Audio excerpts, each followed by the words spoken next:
Please welcome your first 2024 World Economic Speaker to the stage, J.P. Sears.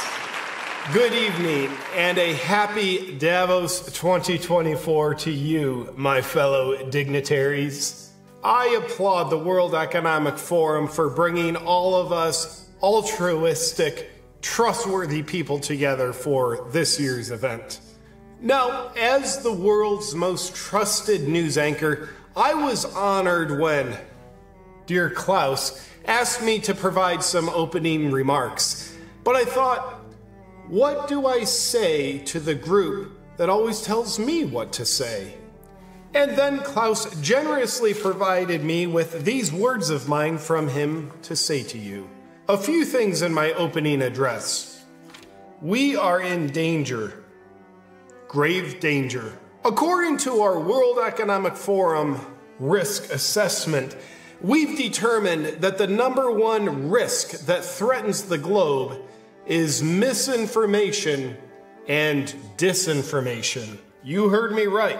The #1 risk to the globe isn't open borders or starvation. That'll actually help the globe. More on that in a minute. And neither is the greatest risk nuclear bombs or terrorism. No, my friends, it is misinformation and disinformation that poses the greatest risk to our planet. In fact, according to the World Economic Forum Global History Task Force's report, we've determined that the Ice Age and extinction of dinosaurs that was previously thought to be caused by an asteroidal impact was in fact caused by the cataclysm of misinformation and disinformation. The dinosaurs could not handle it, and neither can we. Therefore, we must take extreme measures on internet security, aka finding a way to take down Twitter and having one of Elon's rockets explodes while he's on it, in order to avoid the impact of misinformation slamming into the earth. Additionally, a problem that we've been trying to solve for: how can we make the Hunger Games a reality for the people of this world?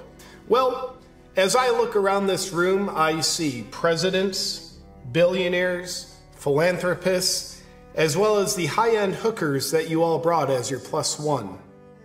And this can help us realize, as the World Economic Forum is the unelected government that governs the governments that govern the little people of the world, this year we must take great strides and initiatives to rectify the global climate crisis by eliminating the food supply.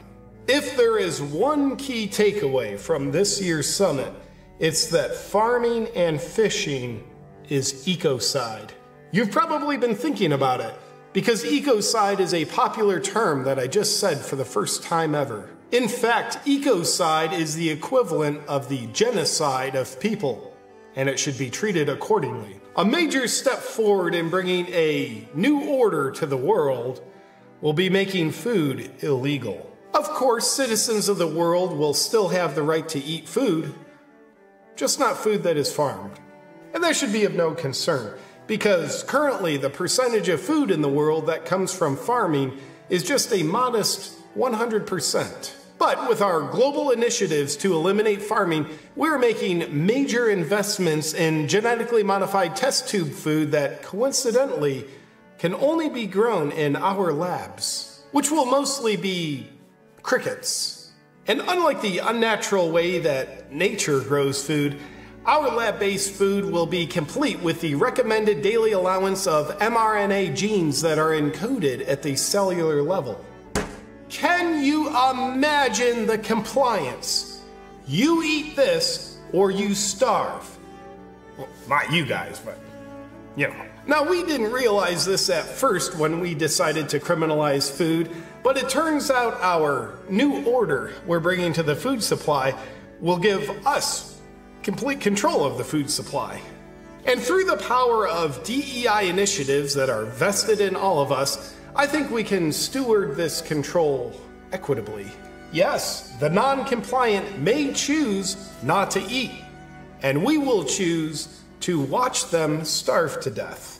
But for the purpose of reducing carbon emissions through the elimination of farming and fighting ecocide, because it's just as bad as genocide, we will have a major starvation-induced genocide on our hands. Fun fact, throughout history, starvation is the main method used to induce genocides.